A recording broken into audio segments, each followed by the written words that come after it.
And welcome back inside the cave on this Tuesday morning. And every Tuesday at 7:25, we talk with Tom Crawford from the Crawford Podcasting Network. And Tom, the quarterback carousel continues here with Michigan. We just haven't found the right one yet. And will we see a fourth one?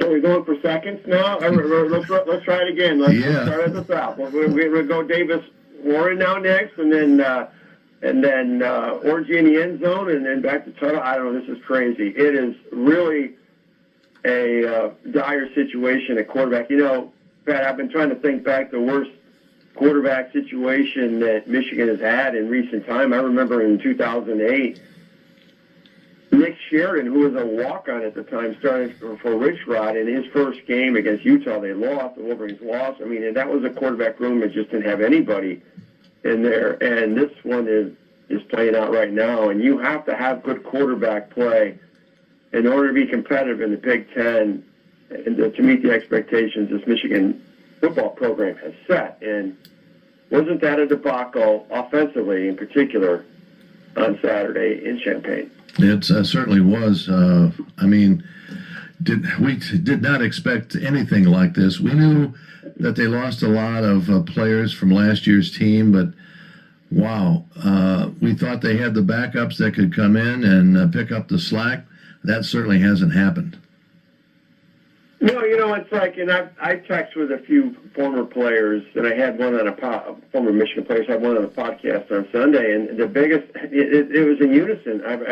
This is what the bye week provides, because they've all had experiences, those former players, because they're really, you know, since buys, you know, having a bye week has been coming into play for multiple decades now.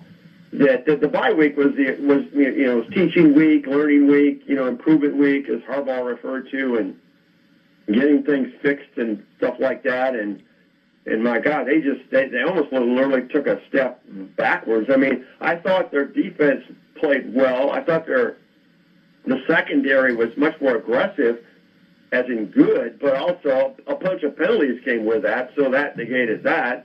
But you got to take care of the football, Pat. I mean, that's the first box you check off of each of the game, right?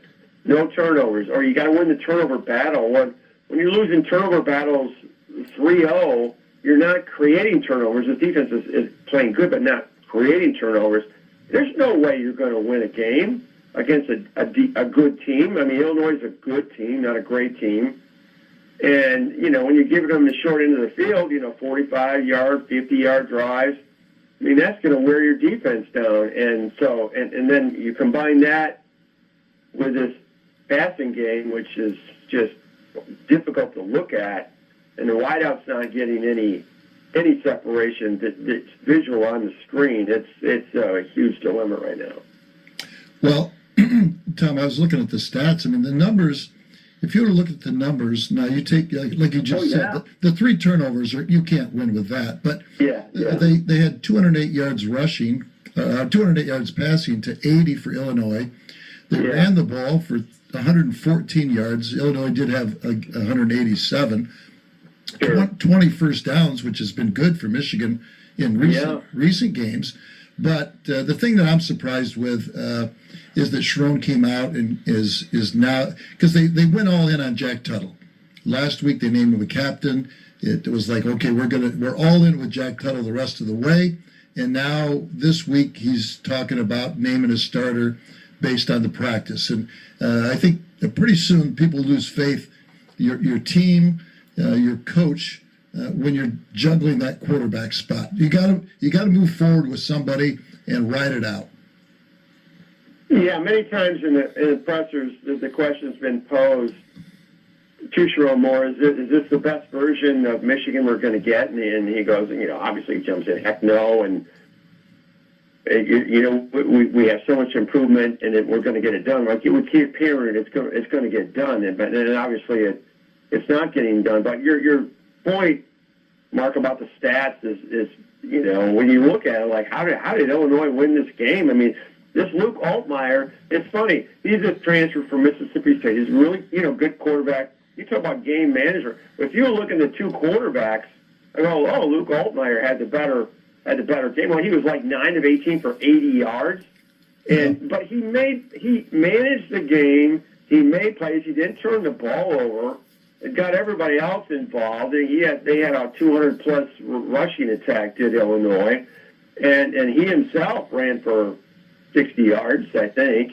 So yeah, it's like that. Everybody seemingly has a good quarterback, but Michigan. It seems like, and here you have the defending national champions, and then you have your running tack. Well, Khalil Mullins, I mean, who should be getting most of the carries. He should be getting 25, 30 carries, in my opinion. Donovan Edwards, if you're going to put the ball on the surface like he did, you got to sit down. I mean, this is not working out, and that was a huge turnover. The fumble by Donovan Edwards, because Michigan come back. They ended the half pretty well, and they had some momentum, and then they had a 3-and-out. Then they had to fumble and a fake punt. I mean, blah blah blah. Everything unraveled. But everybody's got to take care of the football. That has got to be job one in practice this week, and go back to the fundamentals and see if you can beat an upstart Michigan State team who's going to come in there with a lot of moxie, nothing to lose, chip on the shoulder, the old Antonio way about things. And this Jonathan Smith is a good coach. He's got a good staff. And you watch Michigan State defensively from a fundamental standpoint, they're good, and they're getting better. And Aiden Childs, the quarterback, is getting better with less mistakes. And this does not play out well for Saturday night, in my opinion. Tom, rumblings about maybe some shakeups in the coaching staff, maybe offensive play calling not going the way it probably should, or is it just the execution that Michigan is not performing? Well, the rumors, I mean, it's like, you take them for a grain of salt until I got an email from David Abloff, the AD of Media Relations. I don't believe anybody. And you would think that they were going to make some tweaks, because this just isn't working. But when you're in the middle of the season, first of all, I mean, some of these ridiculous, nonsensical Michigan fans, fire Sharon. I mean, you wouldn't believe the declarations that come out of relatively smart people. It's have zero in common sense. You're not going to fire the head coach. I mean, he's going to be back next year. He should have an opportunity to come back next year, and he will have to make changes, though, because coordinator changes happen. I'm talking about on the offense with Kirk Campbell. The play calling is disappointing, to say the least. I mean, they are so predictable. You're predictable, and you don't have the tools in the toolbox to just execute and out athletic somebody else. I mean, this is not like last year. Yeah, it's 3rd and 4. We're running the ball. Blake Corum is going to go off tackle now, so get ready. We're coming. And then all of a sudden, 6-7 yards later, it's first down Michigan. I mean, those days are long gone. Well, Michigan was a 7-point favorite against Michigan State. That's down to 5 this morning. How could anybody pick Michigan to win this game based on what you've seen? I totally agree with you. I'm serious when I say I'm not being just negative Nilly here. I truly believe that. This is a 23-10 Michigan State victory, I predict. I hope to hell I'm wrong, obviously, because I can't stand Michigan State, but that's what's going to happen, something like that. It's a double-digit win for Michigan State. Well, it'll be, I would guess, a low-scoring game. I just don't think that Michigan is all of a sudden going to start putting up big points, but Michigan State will have their hands full trying to score as well. But the only thing I would like to hear out of Sharon Moore is that they're going to clean up the turnovers, and you can't go anywhere with that. And you got to double down on the quarterback. You got to decide. I mean, I thought they would come out and just say Jack Tuttle's our guy, and like they did during the bye week. But you can't flip flop and expect that the players are going to have total buy-in. That's the leader of the ship. And I would think that I don't know where else you would go. I mean, do you if you have a free opportunity this week to win the spot, I don't know. Well, that's right. When you go through your rotation, and now you start changing yet again. That your credibility within the locker room, I think, or your faith in the head coach and in the quarterback room would be a little dicey at best. But you look at what do you have here? You have Jack Tuttle, who turns the ball over. He can throw relatively, but he doesn't take care of the football, and he's 0 for 2 now. A couple of double-digit losses under his watch, okay?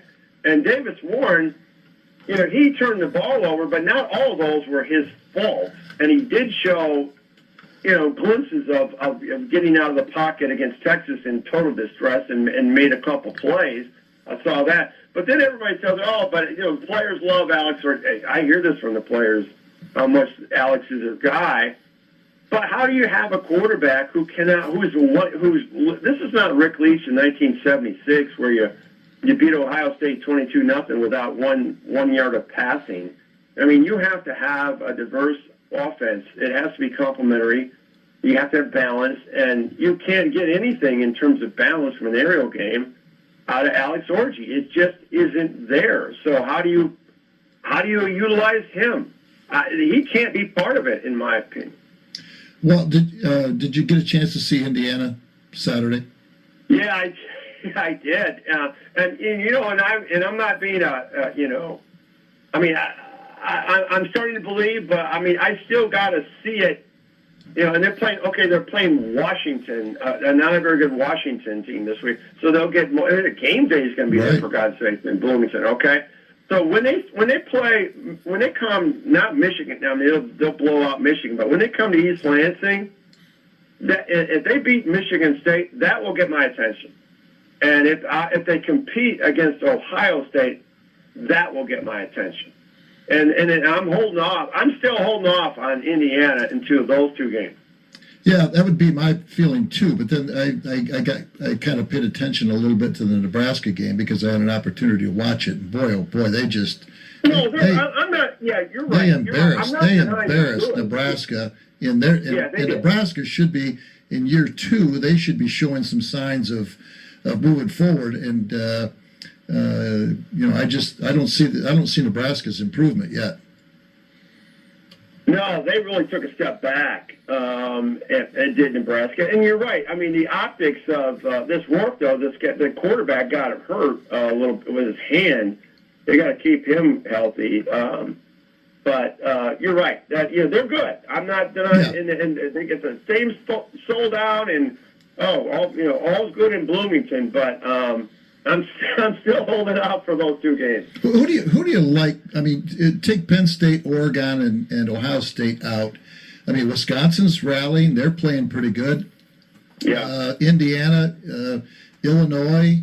Who else? You see, Illinois is an acquired taste. I mean, Purdue hung 49 on them. I know. What does that say about Michigan? Right? They got 7.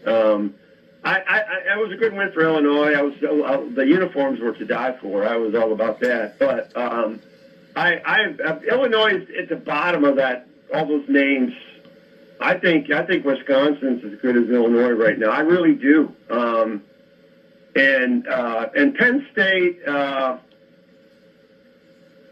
I don't know. We don't know how good they are yet, really. We really don't. I mean, we'll find when they play Ohio State. We'll find out. Obviously. No, that's the thing I dislike, and I've said this all, even preseason. The unbalanced schedule. You got to take that into effect because some people are going to play a schedule that's much softer. Not that it's going to be easy, but you're not going to be playing the top 3 or 4 teams. Every season. So, and the travel. I mean, the teams going east to west and west to east are having a hard time. Well, I mean, when USC goes to Maryland and gets beat, I mean, Maryland got blown up by Northwestern at home. I mean, USC is unraveling before our eyes. I mean, so it's just on Michigan. And then Alabama, look what's happened to them a little bit. I mean, it happens, but man, I've never seen a free fall back to Michigan like Michigan's having right now from a national title game with this.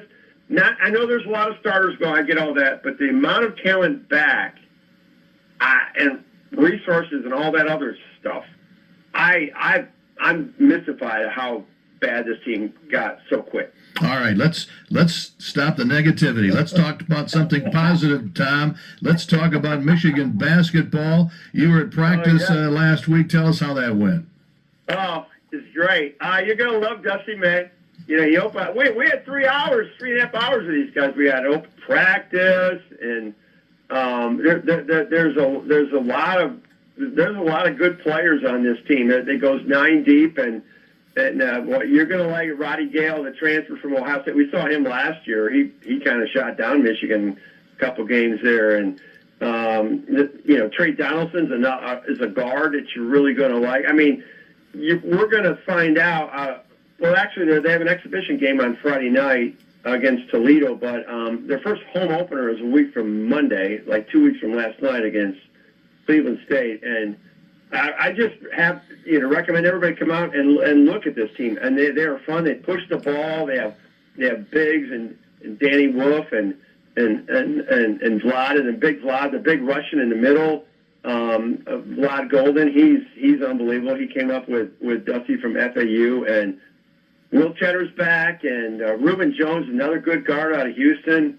They got the tools, and I watched. They're shooting the basketball, and it was actually going in this year. At last year's practice, I never saw the ball go in. So hey, that's a good thing when they go in.